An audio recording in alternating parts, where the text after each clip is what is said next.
I am the Multiverse Traveller. I found a way to pull threads out of time, space, and story itself. To sit down, face to face, with anyone who shaped how we think, whether they walk this earth, another one, or only ever lived on a page. This is the Beyond Interviews. Every episode, I open a door across the centuries and bring someone through it, someone history remembers but never got to ask. For my first guest, I went back to the beginning of an empire. A man who crossed a river he was forbidden to cross and changed the world because he did. Ladies and gentlemen, Gaius Julius Caesar. Ave Julius Gaius Caesar, welcome to my studio.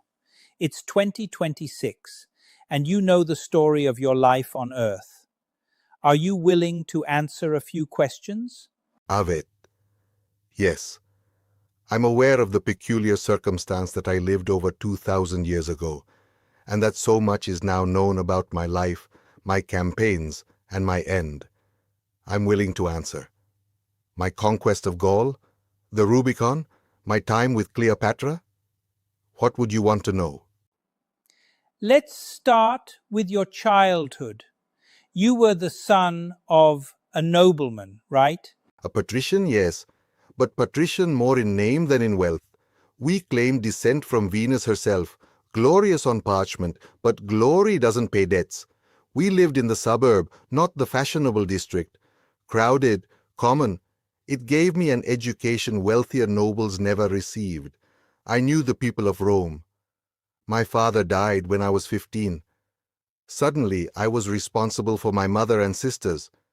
It concentrates the mind wonderfully, such responsibility at that age. That's some beginning. I was wondering, did you always dream of becoming that legendary general? My earliest model wasn't military glory. It was Alexander. Always Alexander.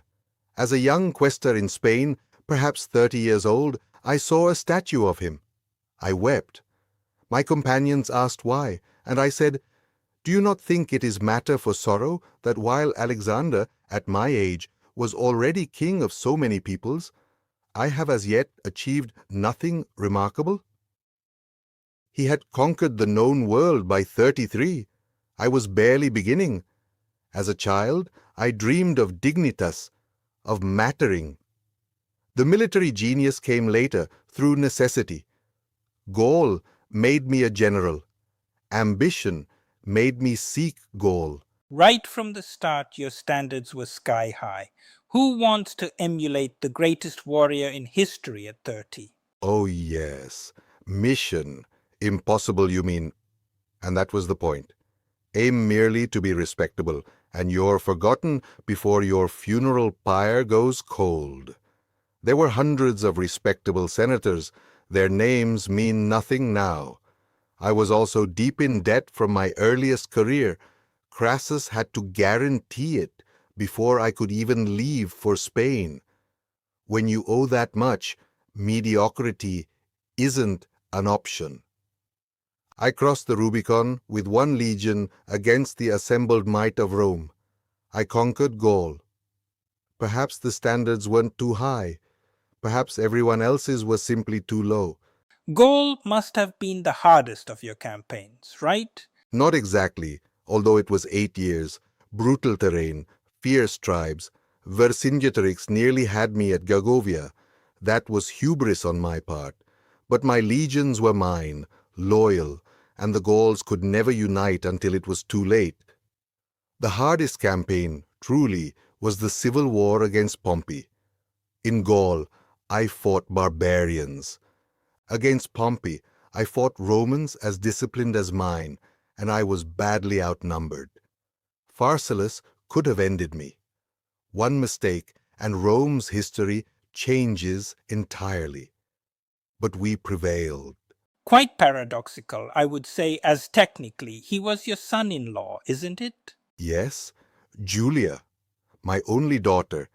I gave her to Pompey to seal our alliance.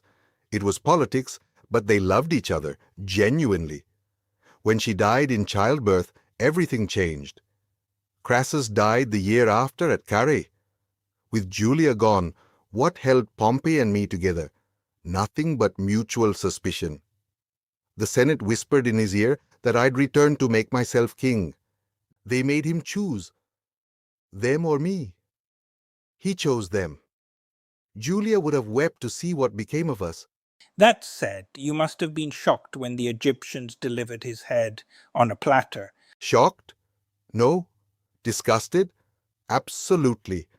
Ptolemy's advisers murdered him to curry favor with me, then presented his head like a prize. I wept, publicly and genuinely, not for love of him that died with Julia, but for the indignity. He deserved to fall to Caesar in honorable defeat, not be butchered by scheming eunuchs. I had his murderers executed.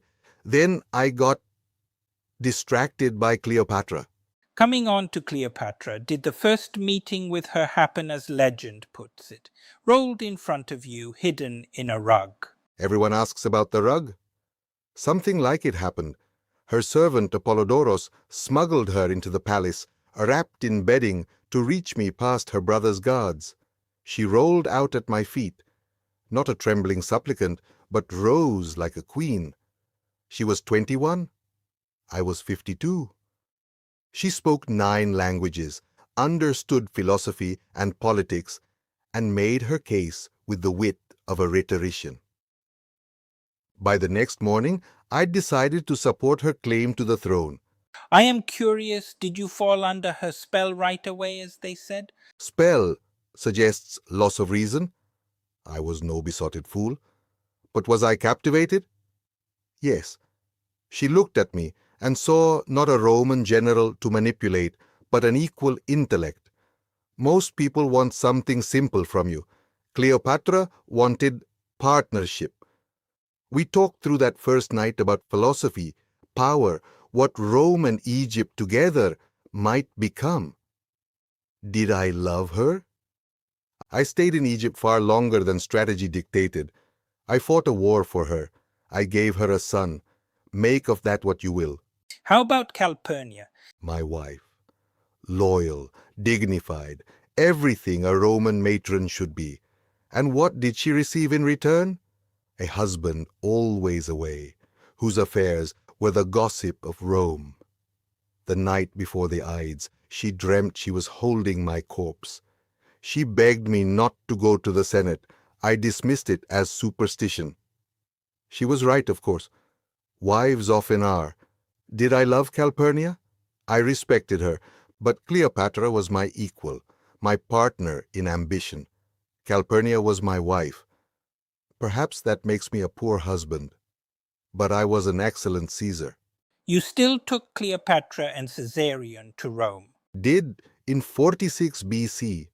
I installed them across the Tiber, close enough that everyone knew. Provocative?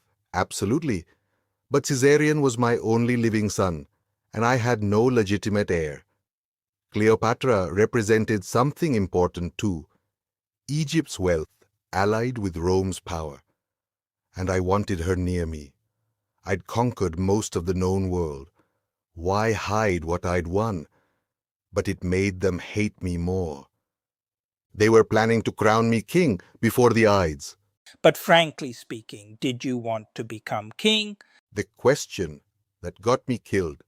Did I want the title? That terrified them. The word rex was poison in Rome. But did I want the power of a king? I already had it.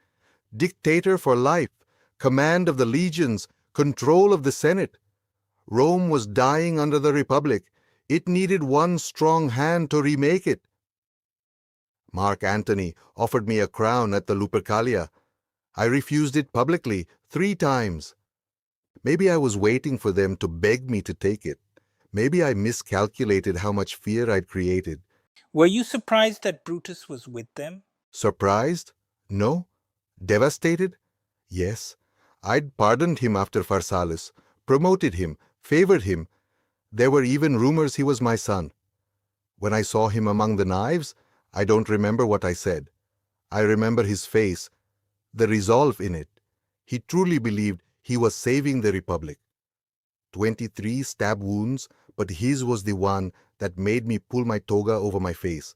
I'd raised him to be a Roman, to value the Republic above all. I simply didn't think he'd value it above me. Were you surprised it was Octavian, not your close friend Mark Antony, who became the first emperor? I chose him myself, in my will, not Antony, not even Caesarion, my own blood. Why? I saw something in him.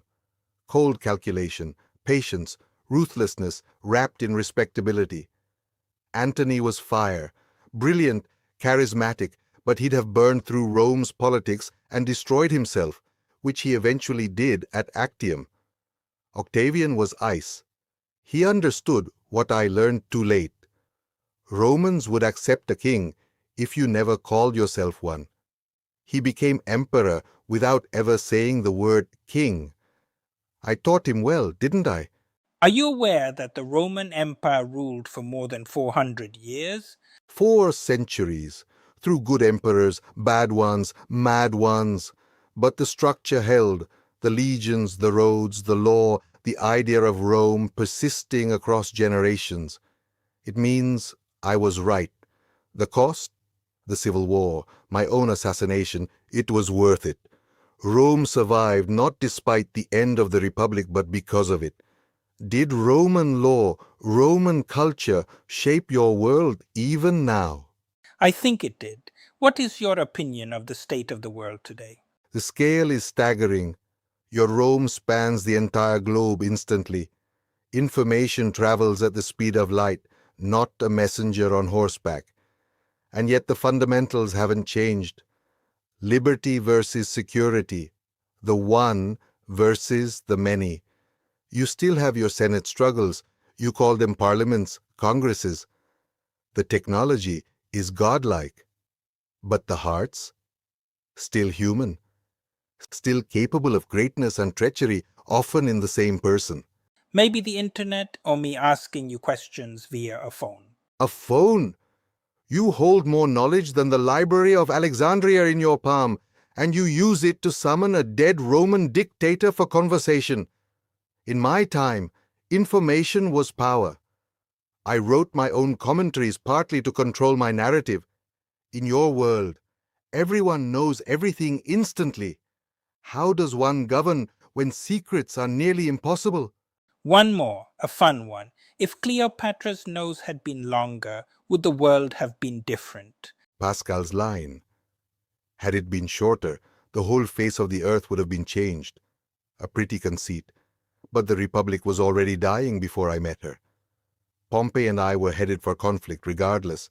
She was the poetry of my life, not the plot. A shorter nose, and the world would be largely the same. But my world would have been considerably duller. Unfortunately, we have to say goodbye now. Thank you, General Gaius Julius Caesar, for that very enlightening interview and also for being my very first guest. The honor was mine.